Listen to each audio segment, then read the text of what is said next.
مردان کے حلقہ N22 میں ضمنی الیکشن کے لیے انتخابی سرگرمیاں جاری ہیں۔ اس حلقے میں کتنے امیدوار ہیں اور کس کا مقابلہ کس سے ہوگا، یہ ہمیں بتائیں گے بشیر عادل۔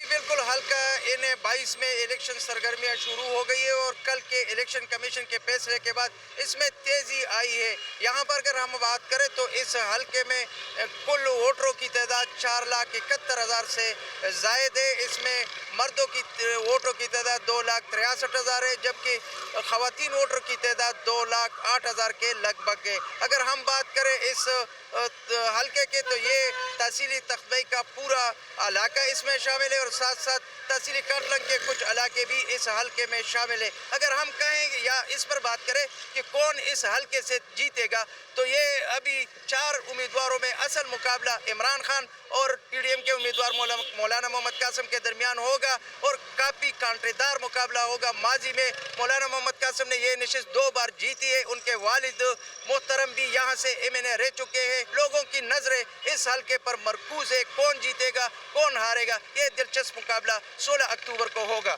جی